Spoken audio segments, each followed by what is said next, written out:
ನಮಸ್ತೆ ಸ್ನೇಹಿತರೆ, welcome to ಗಮನ್ ಲೋಕ. ಸ್ನೇಹಿತರೆ, ನಮ್ಮ ಶಾಸ್ತ್ರಗಳಲ್ಲಿ ಯಾವ ರೀತಿಯ ವಸ್ತುಗಳ ಬಗ್ಗೆ ತಿಳಿಸಿಕೊಟ್ಟಿದ್ದಾರೆ ಅಂದ್ರೆ ಇವುಗಳ ಸಂಬಂಧ ನೇರವಾಗಿ ತಾಯಿ ಲಕ್ಷ್ಮೀ ದೇವಿಯೊಂದಿಗೆ ಇರುತ್ತದೆ. ಈ ದಿವ್ಯ ವಸ್ತುಗಳಲ್ಲಿ ತಾಯಿ ಲಕ್ಷ್ಮೀ ದೇವಿಯ ವಾಸವೇ ಇರುತ್ತದೆ. ಹಾಗಾಗಿ ನಾವು ಈ ವಸ್ತುಗಳಿಗೂ ಮತ್ತು ತಾಯಿ ಲಕ್ಷ್ಮೀ ದೇವಿಗೂ ಸಮಾನವಾಗಿ ಗೌರವವನ್ನ ಕೊಡಬೇಕು. ಈ ವಸ್ತುಗಳನ್ನ ಪೂಜೆ ಮಾಡಬೇಕು. ಇವುಗಳನ್ನ ಬಳಸುವಂತಹ ಸಮಯದಲ್ಲಿ ಇವುಗಳಿಗೆ ಸಂಬಂಧಿಸಿದಂತಹ ಶಾಸ್ತ್ರೀಯ ನಿಯಮಗಳನ್ನ ಸಹ ಪಾಲಿಸಬೇಕು. ತಾಯಿ ಲಕ್ಷ್ಮೀ ದೇವಿ ಧನ ಸಂಪತ್ತಿನ ಸಿರಿ ಸಂಪತ್ತಿನ ದೇವಿಯಾಗಿದ್ದಾರೆ. ಇವರು ಮನುಷ್ಯರಿಗೆ ಎಲ್ಲ ಪ್ರಕಾರದ ಭೌತಿಕ ಸುಖವನ್ನ ಪ್ರಾಪ್ತಿ ಮಾಡ್ತಾರೆ. ಯಾವ ವ್ಯಕ್ತಿ ಮೇಲೆ ತಾಯಿ ಲಕ್ಷ್ಮೀ ದೇವಿ ಒಲಿಯುತ್ತಾರೋ ಅಂತಹವರು ಜೀವನದಲ್ಲಿ ಯಾವತ್ತಿಗೂ ದಾರಿದ್ರತೆಯನ್ನ ಎದುರಿಸೋ ಸ್ಥಿತಿ ಬರೋದೇ ಇಲ್ಲ. ಆದ್ರೆ ಯಾವ ವ್ಯಕ್ತಿಯ ಮೇಲೆ ತಾಯಿ ಲಕ್ಷ್ಮೀ ದೇವಿ ಸಿಟ್ಟಾಗ್ತಾರೋ ಅಂತಹವರು ಎಲ್ಲವನ್ನ ಕಲ್ತ್ಕೊಳ್ತಾರೆ. ಹಾಗಾಗಿ ಸ್ನೇಹಿತರೆ, ನಾವು ಯಾವತ್ತಿಗೂ ತಾಯಿ ಲಕ್ಷ್ಮೀ ದೇವಿಯನ್ನ ಬಂಧಿಸಿಕೊಳ್ಳುವಂತಹ ಪ್ರಯತ್ನವನ್ನ ಮಾಡಬೇಕು. ತಾಯಿ ಲಕ್ಷ್ಮೀ ದೇವಿಗೆ ಸಂಬಂಧಪಟ್ಟಂತಹ ವಸ್ತುಗಳನ್ನ ಖಂಡಿತವಾಗಿಯೂ ಮನೆಗಳಲ್ಲಿ ಇರಿಸಬೇಕು ಮತ್ತು ಆ ವಸ್ತುಗಳನ್ನ ಪೂಜೆ ಮಾಡಬೇಕು. ಯಾಕಂದ್ರೆ ತಾಯಿ ಲಕ್ಷ್ಮೀ ದೇವಿಯ ವಾಸ ಯಾವತ್ತಿಗೂ ಆ ಮನೆಯಲ್ಲಿ ಇರಲಿ ಎಂದು. ಸ್ನೇಹಿತರೆ, ತಾಯಿ ಲಕ್ಷ್ಮೀ ದೇವಿಗೆ ಸಂಬಂಧಪಟ್ಟ ವಸ್ತುಗಳು ಈ ರೀತಿ ಇವೆ: ಪೊರಕೆ, ತುಳಸಿ ಗಿಡ, ಕಮಲದ ಹೂಗಳು, ಮಂಗಳಸೂತ್ರ, ಶಂಖ, ಶ್ರೀಯಂತ್ರ, ಇನ್ನು ಹಲವಾರು ರೀತಿಯ ವಸ್ತುಗಳು ಯಾವ ರೀತಿ ಇವೆ ಅಂದ್ರೆ ಇವುಗಳ ವರ್ಣನೆಗಳು ಶಾಸ್ತ್ರಗಳಲ್ಲಿ ಸಿಗುತ್ತವೆ. ಈ ಸಾಧಾರಣವಾದ ವಸ್ತುಗಳು ತಾಯಿ ಲಕ್ಷ್ಮೀ ದೇವಿಗೆ ಅತಿ ಪ್ರಿಯವಾಗಿದ್ದು, ಯಾವ ಸ್ಥಾನದಲ್ಲಿ ಈ ವಸ್ತುಗಳು ಇರುತ್ತವೆಯೋ ಅಲ್ಲಿ ಲಕ್ಷ್ಮೀ ದೇವಿ ಯಾವತ್ತಿಗೂ ವಾಸ ಮಾಡ್ತಾರೆ. ಇಂದು ನಾವು ತಾಯಿ ಲಕ್ಷ್ಮೀ ದೇವಿಗೆ ಎಲ್ಲಕ್ಕಿಂತ ಪ್ರಿಯವಾದ ವಸ್ತುಗಳಲ್ಲಿ ಒಂದಾದ ಪೊರಕೆಯ ಬಗ್ಗೆ ತಿಳಿದುಕೊಳ್ಳೋಣ. ಪೊರಕೆ ಒಂದು ದಿವ್ಯವಾದ ವಸ್ತು ಆಗಿದೆ. ಇದರ ಒಳಗಡೆ ಸಾಕ್ಷಾತ್ ಲಕ್ಷ್ಮೀ ದೇವಿ ವಿರಾಜಮಾನವಾಗಿರ್ತಾರೆ. ಇದೇ ಒಂದು ಕಾರಣದಿಂದ ಮನೆಯಲ್ಲಿರುವಂತಹ ಪೊರಕೆಗೆ ಮಹತ್ವಪೂರ್ಣವಾದ ಸ್ಥಾನ ನೀಡಲಾಗಿದೆ. ಪೊರಕೆಯು ಮನೆಯಲ್ಲಿರುವಂತಹ ಕಸವನ್ನ ಸ್ವಚ್ಛ ಮಾಡುವುದರ ಜೊತೆಗೆ ನಕಾರಾತ್ಮಕ ಶಕ್ತಿಯನ್ನ ನಾಶ ಮಾಡುತ್ತದೆ. ತಾಯಿ ಲಕ್ಷ್ಮೀ ದೇವಿಗೆ ಸ್ವಚ್ಛತೆ ಅತಿ ಮುಖ್ಯ. ಇಲ್ಲಿ ಪೊರಕೆಯ ಪ್ರಯೋಗದಿಂದಲೇ ಮನೆಯನ್ನ ಸ್ವಚ್ಛಗೊಳಿಸಲಾಗುತ್ತದೆ. ಒಂದು ವೇಳೆ ಮನೆಯಲ್ಲಿ ಸ್ವಚ್ಛತೆ ಇಲ್ಲ ಅಂದ್ರೆ ಆ ಸ್ಥಾನದಲ್ಲಿ ತಾಯಿ ಲಕ್ಷ್ಮೀ ದೇವಿ ಯಾವತ್ತಿಗೂ ವಾಸ ಮಾಡೋದಿಲ್ಲ. ಹಾಗಾದ್ರೆ ಬನ್ನಿ ಸ್ನೇಹಿತರೆ, ಪೊರಕೆಗೆ ಸಂಬಂಧಿಸಿದಂತಹ ಮಹತ್ವಪೂರ್ಣವಾದ ವಾಸ್ತು ನಿಯಮಗಳನ್ನ ತಿಳಿದುಕೊಳ್ಳೋಣ. ಇಂತಹ ಮಹತ್ವಪೂರ್ಣವಾದ ಉಪಾಯಗಳು ನಿಮ್ಮ ದಾರಿದ್ರತೆಯನ್ನ ದೂರ ಮಾಡ್ತವೆ. ಎಲ್ಲಕ್ಕಿಂತ ಮೊದಲು ತಾಯಿ ಲಕ್ಷ್ಮೀ ದೇವಿಗೆ ನಮಸ್ಕಾರ ಮಾಡಿ ಕಮೆಂಟ್ಸ್ ಬಾಕ್ಸ್ ನಲ್ಲಿ ಜೈ ಮಹಾಲಕ್ಷ್ಮಿ ಅಂತ ಬರೆಯಿರಿ. ಹಾಗೆ ಲಕ್ಷ್ಮೀ ದೇವಿಗೆ ಒಂದು ಲೈಕ್ ಅನ್ನ ನೀಡಿರಿ. ಹಾಗೆ ಸ್ನೇಹಿತರೆ, ಯಾರೆಲ್ಲ ಇನ್ನು ನಮ್ಮ ಚಾನೆಲ್ ಅನ್ನು ಸಬ್ಸ್ಕ್ರೈಬ್ ಮಾಡಿಲ್ಲ ಅಂದ್ರೆ ದಯಮಾಡಿ ಸಬ್ಸ್ಕ್ರೈಬ್ ಮಾಡಿ. ಸ್ನೇಹಿತರೆ, ಪೊರಕೆಯನ್ನ ಅತ್ಯಂತ ಪವಿತ್ರವಾದ ವಸ್ತು ಅಂತ ತಿಳಿಯಲಾಗಿದೆ. ಹಾಗಾಗಿ ನಾವು ಪೊರಕೆಯನ್ನ ಬಳಕೆ ಮಾಡುವಂತಹ ಸಮಯದಲ್ಲಿ ಶಾಸ್ತ್ರಗಳಲ್ಲಿ ಇರುವಂತಹ ನಿಯಮಗಳನ್ನ ಖಂಡಿತವಾಗಿಯೂ ಪಾಲಿಸಬೇಕು. ಪೊರಕೆಯನ್ನ ಮನೆಯಲ್ಲಿ ಎಲ್ಲಿ ಇಡಬೇಕು, ಕಸ ಗುಡಿಸುವ ಸಮಯ ಏನಿದೆ, ಪೊರಕೆಯನ್ನ ಯಾವ ದಿನ ಖರೀದಿ ಮಾಡಬೇಕು, ಹಾಗೆಯೇ ಹಳೆಯದಾಗಿರುವಂತಹ ಪೊರಕೆಯನ್ನ ಎಲ್ಲಿ ಇಡಬೇಕು ಇತ್ಯಾದಿ ವಿಷಯಗಳ ಬಗ್ಗೆ ವಾಸ್ತುಶಾಸ್ತ್ರದಲ್ಲಿ ಮಹತ್ವಪೂರ್ಣವಾದ ವಿಷಯಗಳನ್ನ ತಿಳಿಸಿದ್ದಾರೆ. ಒಂದು ವೇಳೆ ನೀವು ಹಳೆಯದಾಗಿರುವ ಪೊರಕೆಯನ್ನ ಒಂದು ನಿಶ್ಚಿತ ಸ್ಥಾನದಲ್ಲಿ ಮುಚ್ಚಿಟ್ಟರೆ ನಿಮ್ಮ ಮನೆಯಲ್ಲಿ ಯಾವತ್ತಿಗೂ ಧನ ಸಂಪತ್ತಿನ ಕೊರತೆ ಆಗೋದಿಲ್ಲ. ಹಳೆಯದಾಗಿರುವ ಪೊರಕೆ ಕೂಡ ನಿಮಗೆ ತುಂಬಾನೇ ಉಪಯೋಗಕ್ಕೆ ಬರುತ್ತದೆ. ನೀವು ಕೇವಲ ವಾಸ್ತುಶಾಸ್ತ್ರದಲ್ಲಿ ತಿಳಿಸಲಾದ ಒಂದು ಅತ್ಯಂತ ಗುಪ್ತವಾದ ಸ್ಥಾನದಲ್ಲಿ ಪೊರಕೆಯನ್ನ ಮುಚ್ಚಿ ಇಡಬೇಕಷ್ಟೇ. ಇದರ ಬಗ್ಗೆ ನಾವು ನಿಮಗೆ ವಿಸ್ತಾರವಾಗಿ ತಿಳಿಸ್ತೇವೆ. ಸ್ನೇಹಿತರೆ, ಎಲ್ಲಕ್ಕಿಂತ ಮೊದಲು ನೀವು ತಿಳಿಯುವಂತಹ ವಿಷಯ ಏನಿದೆ ಅಂದ್ರೆ ಯಾವತ್ತಿಗೂ ನೀವು ಪೊರಕೆಗೆ ಅಥವಾ ಕಸಬರಕೆಗೆ ಅವಮಾನ ಮಾಡಬಾರದು. ಪೊರಕೆಯಲ್ಲಿ ತಾಯಿ ಲಕ್ಷ್ಮೀ ದೇವಿಯ ವಾಸ ಇರುತ್ತದೆ. ಹಾಗಾಗಿ ಪೊರಕೆಗೆ ನಾವು ಯಾವತ್ತಿಗೂ ಕಾಲನ್ನ ಸ್ಪರ್ಶ ಮಾಡಬಾರದು. ಅಪ್ಪಿತಪ್ಪಿ ನಿಮ್ಮ ಕಾಲು ಪೊರಕೆಗೆ ಸ್ಪರ್ಶವಾದರೆ ಅದಕ್ಕೆ ಕ್ಷಮೆಯನ್ನ ಕೇಳಬೇಕು. ಯಾವತ್ತಿಗೂ ಪೊರಕೆಯನ್ನ ದಾಟಿ ಹೋಗಬಾರದು. ಪೊರಕೆಯಿಂದ ಯಾವತ್ತಿಗೂ ಗಲೀಜನ್ನ ಸ್ವಚ್ಛಗೊಳಿಸಬಾರ್ದು. ಉದಾಹರಣೆಗೆ ನಾಯಿ, ಬೆಕ್ಕು ಮಾಡಿರುವಂತಹ ಗಲೀಜು ಇತ್ಯಾದಿಗಳನ್ನ ಕ್ಲೀನ್ ಮಾಡೋದು ಅಶುಭ ಆಗಿರುತ್ತದೆ. ಎರಡನೆಯ ವಿಷಯ ಏನೆಂದ್ರೆ ಯಾವತ್ತಿಗೂ ಪೊರಕೆಯನ್ನ ಮುಚ್ಚಿ ಇಡಬೇಕು. ನಿಮ್ಮ ಮನೆಯಲ್ಲಿರುವಂತಹ ಪೊರಕೆಯು ನಿಮ್ಮ ಮನೆಯಲ್ಲಿ ಲಕ್ಷ್ಮಿಗೆ ಸಮಾನವಾಗಿರುತ್ತದೆ. ಹೇಗೆ ನೀವು ನಿಮ್ಮ ಹಣಕಾಸು, ಬೆಳ್ಳಿ, ಬಂಗಾರವನ್ನ ಹಣ ಬಿಡುವಂತಹ ಕಪಾಟಿನಲ್ಲಿ ಮುಚ್ಚಿ ಇಡ್ತೀರೋ ಅದೇ ರೀತಿಯಾಗಿ ಪೊರಕೆಯನ್ನ ಒಂದು ಯಾವ ರೀತಿಯ ಸ್ಥಾನದಲ್ಲಿ ಇಡಬೇಕು ಅಂದ್ರೆ ಇದರ ಮೇಲೆ ಆಚೆ ಇರುವಂತಹ ಜನರ ದೃಷ್ಟಿ ಬೀಳಬಾರ್ದು. ವಾಸ್ತುಶಾಸ್ತ್ರದಲ್ಲಿ ಈ ರೀತಿ ಹೇಳ್ತಾರೆ: ಪೊರಕೆಯ ಮೇಲೆ ಆಚೆ ಇರುವಂತಹ ಜನರ ದೃಷ್ಟಿ ಬಿದ್ದರೆ ಹಣದ ಖರ್ಚು ಹೆಚ್ಚಾಗುತ್ತದೆ.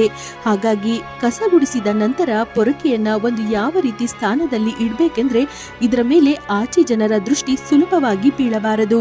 ಮೂರನೆಯ ಮಾತು, ಪೊರಕೆಯನ್ನ ಬಳಸುವ ಮುನ್ನ ಅದಕ್ಕೆ ನಮಸ್ಕಾರ ಮಾಡಬೇಕು. ಪೊರಕೆಯ ಬಳಿ ಅನುಮತಿಯನ್ನ ಪಡೆದು ನಂತರ ಅದರ ಬಳಕೆಯನ್ನ ಮಾಡಬೇಕು. ಈ ಪ್ರಕಾರದಲ್ಲಿ ಪೊರಕೆಗೆ ನಾವು ಪ್ರಾರ್ಥನೆಯನ್ನ ಪೂಜೆಯನ್ನ ಮಾಡಿದ್ರೆ ಪೊರಕೆ ನಿಮ್ಮ ಮನೆಯಲ್ಲಿರುವಂತಹ ದುರ್ಭಾಗ್ಯ ಮತ್ತು ನಕಾರಾತ್ಮಕ ಶಕ್ತಿಯನ್ನ ನಾಶ ಮಾಡುತ್ತೆ. ಪೊರಕೆಗೆ ನಮಸ್ಕಾರ ಮಾಡಿದ್ರೆ ಪೊರಕೆಯಲ್ಲಿರುವಂತಹ ತಾಯಿ ಲಕ್ಷ್ಮೀ ದೇವಿಯ ಆಶೀರ್ವಾದ ನಮಗೆ ಸದಾ ಸಿಗುತ್ತದೆ. ಸ್ನೇಹಿತರೆ, ಪೊರಕೆಯನ್ನ ಇಡಲು ಸರ್ವೋತ್ತಮ ಸ್ಥಾನ ಪಶ್ಚಿಮ ದಿಕ್ಕು ಅಂತ ತಿಳಿಯಲಾಗಿದೆ. ಈ ದಿಕ್ಕಿನಲ್ಲಿ ಪೊರಕೆಯನ್ನ ಇಟ್ಟರೆ ಶುಭ ಪರಿಣಾಮಗಳು ಸಿಗ್ತವೆ. ಪಶ್ಚಿಮ ದಿಕ್ಕಿನಲ್ಲಿ ಪೊರಕೆಯನ್ನ ಇಡೋದ್ರಿಂದ ವಾಸ್ತು ದೋಷಗಳು ಕಡಿಮೆ ಆಗ್ತವೆ. ಪೊರಕೆಯನ್ನ ಯಾವತ್ತಿಗೂ ಅಡಿಗೆ ಮನೆಯಲ್ಲಿ ಇಡಬಾರ್ದು, ಇದರಿಂದ ನಕಾರಾತ್ಮಕ ಶಕ್ತಿ ಹುಟ್ಟುತ್ತೆ. ನೆನಪಿಡಿ, ಯಾವತ್ತಿಗೂ ಪೊರಕೆಯನ್ನ ನಿಲ್ಲಿಸಿ ಇಡಬಾರ್ದು. ಶಾಸ್ತ್ರಗಳ ಅನುಸಾರವಾಗಿ ಲಕ್ಷ್ಮಿಯನ್ನಾಗಲಿ ಪೊರಕೆಯನ್ನಾಗಲಿ ನಿಂತಿರುವ ಅವಸ್ಥೆಯಲ್ಲಿ ಇಟ್ರೆ ಲಕ್ಷ್ಮಿ ಮನೆಯಿಂದ ಆಚೆ ಹೋಗ್ತಾರೆ ಅಂತ ತಿಳಿಸಿದ್ದಾರೆ. ಹಾಗಾಗಿ ಯಾವತ್ತಿಗೂ ಪೊರಕೆಯನ್ನ ಮಲಗಿಸಿ ಇಡಬೇಕು. ಸ್ನೇಹಿತರೆ, ವಾಸ್ತುಶಾಸ್ತ್ರದ ಅನುಸಾರವಾಗಿ ಮನೆಯಲ್ಲಿ ಯಾವತ್ತಿಗೂ ಮುರಿದಿರುವಂತಹ ಅಥವಾ ಖರಾಬ್ ಆಗಿರುವಂತಹ ಪೊರಕೆಯನ್ನ ಬಳಕೆ ಮಾಡಬಾರ್ದು. ಇದರಿಂದ ಮನೆಯಲ್ಲಿ ನಕಾರಾತ್ಮಕತೆ ಹೆಚ್ಚಾಗುತ್ತದೆ. ಪೊರಕೆಯನ್ನ ಸಮಯಕ್ಕೆ ಸರಿಯಾಗಿ ಬದಲಾಯಿಸ್ತಾ ಇರಬೇಕು. ಪೊರಕೆ ಏನಾದರೂ ತುಂಬಾನೇ ಸವೆದೋಗಿದ್ರೆ ಅಥವಾ ಅದರಲ್ಲಿರುವಂತಹ ಕಡ್ಡಿಗಳು ಉದ್ರಿ ಬೀಳ್ತಾ ಇದ್ರೆ ಅದರ ಬಳಕೆಯನ್ನ ಮಾಡಬಾರ್ದು. ಅದರ ಬದಲಿಗೆ ಹೊಸ ಪೊರಕೆಯನ್ನ ಖರೀದಿ ಮಾಡಿ ತನ್ನಿರಿ. ಸ್ನೇಹಿತರೆ, ಈ ಒಂದು ಮಾತನ್ನ ನೆನ್ಪಿಟ್ಕೊಳ್ಳಿ. ಮನೆಯಲ್ಲಿ ಯಾವತ್ತಿಗೂ ಹಸಿಯಾಗಿರುವಂತಹ ಪೊರಕೆಯನ್ನ ಬಳಕೆ ಮಾಡಬಾರ್ದು ಮತ್ತು ಪೊರಕೆಯಿಂದ ಹಸಿಯಾದ ವಸ್ತುಗಳನ್ನ ಸ್ವಚ್ಛಗೊಳಿಸಬಾರ್ದು. ಇದರಿಂದ ಮನೆಯಲ್ಲಿ ರೋಗಗಳು ಹರಡ್ತವೆ. ಪೊರಕೆಯಿಂದ ಯಾವತ್ತಿಗೂ ಯಾರನ್ನ ಒಡೆಯಬಾರದು. ಪೊರಕೆಯಿಂದ ಹಲ್ಲಿಯಾಗಲಿ ಅಥವಾ ಬೇರೆ ಜೀವ ಜಂತುಗಳನ್ನ ಒಡೆಯಬಾರದು. ಇದನ್ನು ಪಾಪ ಅಂತ ತಿಳಿಯಲಾಗಿದೆ. ಒಂದು ವೇಳೆ ಅವುಗಳಿಂದ ನಿಮಗೆ ಸಮಸ್ಯೆ ಆಗ್ತಾ ಇದ್ರೆ ಅವುಗಳನ್ನ ಮನೆಯಿಂದ ದೂರ ಓಡಿಸಿ. ಆದ್ರೆ ಯಾವತ್ತಿಗೂ ಪೊರಕೆಯಿಂದ ಅವುಗಳನ್ನ ಹೊಡಿಬಾರ್ದು. ಇದರಿಂದ ತಾಯಿ ಲಕ್ಷ್ಮೀ ದೇವಿ ಸಿಟ್ಟಾಗುವರು. ಸ್ನೇಹಿತರೆ, ಕಸ ಗುಡಿಸಲು ಸರಿಯಾದ ಸಮಯ ಏನಿದೆ ಗೊತ್ತಾ? ವಾಸ್ತುಶಾಸ್ತ್ರದ ಅನುಸಾರವಾಗಿ ಕಸ ಗುಡಿಸಲು ಇರುವಂತಹ ಸರಿಯಾದ ಸಮಯವು ಮುಂಜಾನೆ ಸೂರ್ಯೋದಯದ ಸಮಯ ಆಗಿರುತ್ತದೆ. ಮುಂಜಾನೆ ಯಾವಾಗ ಸೂರ್ಯನ ಮೊದಲನೇ ಕಿರಣ ಮನೆಯ ಒಳಗೆ ಪ್ರವೇಶ ಮಾಡ್ತದೆಯೋ ಆ ಸಮಯದಲ್ಲಿ ಕಸ ಗುಡಿಸೋದು ಅತ್ಯಂತ ಶುಭ ಆಗಿರುತ್ತದೆ. ಇಂಥ ಸಮಯದಲ್ಲಿ ಕಸವನ್ನ ಗುಡಿಸಿದ್ರೆ ಸೂರ್ಯನ ಪ್ರಕಾಶದಿಂದ ಸಂಪೂರ್ಣ ನಕಾರಾತ್ಮಕ ಶಕ್ತಿ ನಾಶಗೊಳ್ತವೆ. ಆದ್ರೆ ವಾಸ್ತುಶಾಸ್ತ್ರದ ಅನುಸಾರವಾಗಿ ಯಾವತ್ತಿಗೂ ಸೂರ್ಯ ಮುಳುಗಿದ ನಂತರ ಅಥವಾ ಸಾಯಂಕಾಲ ಅಥವಾ ರಾತ್ರಿ ಸಮಯದಲ್ಲಿ ಕಸವನ್ನ ಗುಡಿಸಬಾರ್ದು. ಇದರಿಂದ ಮನೆಯಲ್ಲಿ ನಕಾರಾತ್ಮಕ ಶಕ್ತಿ ವೃದ್ಧಿಯಾಗುತ್ತದೆ.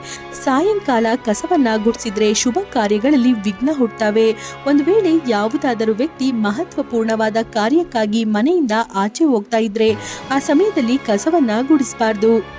ಸ್ನೇಹಿತರೆ, ಪೊರಕೆ ಒಂದು ಯಾವ ರೀತಿಯ ವಸ್ತು ಆಗಿದೆ ಅಂದ್ರೆ ಇದನ್ನ ಬೇರೆಯವರಿಗೆ ಉದ್ದಾರಿಯಾಗಿ ಅಥವಾ ಬೇರೆಯವರಿಗೆ ಬಳಸಲು ಕೊಡಬಾರ್ದು. ಇಲ್ಲಿ ಬೇಕಾದ್ರೆ ಅವರು ಎಷ್ಟೇ ಬೇಡ್ಕೊಂಡ್ರು ನಿಮ್ಮ ಮನೆಯಲ್ಲಿನ ಪೊರಕೆಯನ್ನ ಅವರಿಗೆ ಕೊಡಬಾರ್ದು. ಇಲ್ಲವಾದ್ರೆ ನಿಮ್ಮ ಮನೆಯಿಂದ ಲಕ್ಷ್ಮೀ ದೇವಿ ಹೋಗ್ತಾರೆ. ಬೇಕಾದ್ರೆ ಹೊಸ ಪೊರಕೆಯನ್ನ ಖರೀದಿ ಮಾಡಿ ನೀವು ಅವರಿಗೆ ಕೊಡಬಹುದು.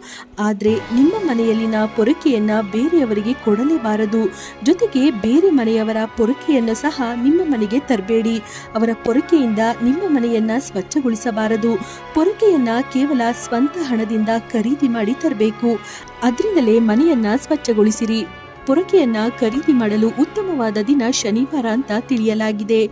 ಶನಿವಾರದ ದಿನ ನೀವು ಹೊಸ ಪೊರಕೆಯನ್ನ ಖರೀದಿ ಮಾಡಿ ತನ್ನಿರಿ.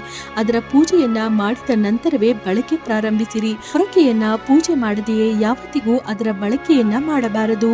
ಪೊರಕೆಯನ್ನ ಒಂದು ಕೋಣೆಯಲ್ಲಿ ಇಟ್ಟು ಅರಿಶಿಣ ಕುಂಕುಮದಿಂದ ಅದರ ಪೂಜೆಯನ್ನ ಮಾಡಿರಿ. ಅದರ ಮಾರನೆಯ ದಿನ ಅದರ ಬಳಕೆಯನ್ನ ಪ್ರಾರಂಭಿಸಿರಿ. ಹಳೆಯದಾಗಿರೋ ಪೊರಕೆಯನ್ನ ಯಾವತ್ತಿಗೂ ಏಕಾದಶಿ ದಿನ, ಗುರುವಾರದ ದಿನ ಅಥವಾ ಶುಕ್ರವಾರದ ದಿನಗಳಂದು ಮನೆಯಿಂದ ಆಚೆ ತೆಗೆದು ಹಾಕಬಾರದು. ಈ ದಿನ ಪೊರಕೆಯನ್ನ ಮನೆಯಿಂದ ಆಚೆಯಿಸಿದರೆ ತಾಯಿ ಲಕ್ಷ್ಮೀ ದೇವಿ ಮನೆಯನ್ನ ಬಿಟ್ಟು ಹೋಗ್ತಾರೆ.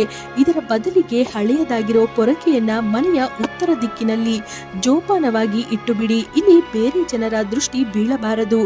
ಈ ದಿಕ್ಕಿನಲ್ಲಿ ಹಳೆಯದಾಗಿರೋ ಪೊರಕೆಯನ್ನ ಇಡೋದ್ರಿಂದ ಮನೆಯಲ್ಲಿನ ನಕಾರಾತ್ಮಕ ಶಕ್ತಿ ನಾಶವಾಗುತ್ತದೆ. ಈ ಒಂದು ಮಾತನ್ನ ನೆನ್ಪಿಟ್ಕೊಳ್ಳಿ. ಪೊರಕೆಯನ್ನ ಯಾವತ್ತಿಗೂ ಸುಟ್ಟು ಹಾಕಬಾರದು. ಇದರಿಂದ ಜೀವನದಲ್ಲಿ ದುರ್ಭಾಗ್ಯ ಬರುತ್ತದೆ. ಶಾಸ್ತ್ರ ಅನುಸಾರವಾಗಿ ಪೊರಕೆಯು ಅತ್ಯಂತ ಶುಭ ಆಗಿರುತ್ತದೆ.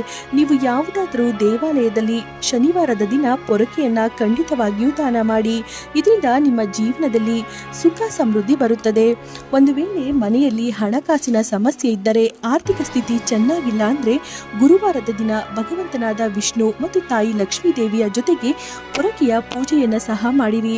ನೆಲದ ಮೇಲೆ ಸ್ವಲ್ಪ ಅಕ್ಷತೆ ಹಾಕಿ ಅದರ ಮೇಲೆ ಪೊರಕೆಯನ್ನು ಇಟ್ಟು ಅದರ ಪೂಜೆಯನ್ನು ಮಾಡಿರಿ ಮತ್ತು ಆ ಪೊರಕೆಯಿಂದ ಮನೆಯನ್ನು ಸ್ವಚ್ಛಗೊಳಿಸಿರಿ. ಇದರಿಂದ ನಿಮ್ಮ ಮನೆಯಲ್ಲಿರುವಂತಹ ಎಲ್ಲ ನಕಾರಾತ್ಮಕ ಶಕ್ತಿ ನಾಶವಾಗುತ್ತದೆ. ಮನೆಯಲ್ಲಿ ಸುಖ ಸಮೃದ್ಧಿ ಬರುತ್ತದೆ. ಸ್ನೇಹಿತರೆ, ಈ ಮಾಹಿತಿ ನಿಮಗೆ ಇಷ್ಟವಾಗಿದ್ದಲ್ಲಿ ದಯಮಾಡಿ ಲೈಕ್ ಮಾಡಿ, ಶೇರ್ ಮಾಡಿ. ಹಾಗೆ ಸ್ನೇಹಿತರೆ, ಯಾರೆಲ್ಲ ಇನ್ನು ನಮ್ಮ ಚಾನಲನ್ನು ಸಬ್ಸ್ಕ್ರೈಬ್ ಮಾಡಿಲ್ಲ ಅಂದರೆ ದಯಮಾಡಿ ಸಬ್ಸ್ಕ್ರೈಬ್ ಮಾಡಿ. ಧನ್ಯವಾದಗಳು.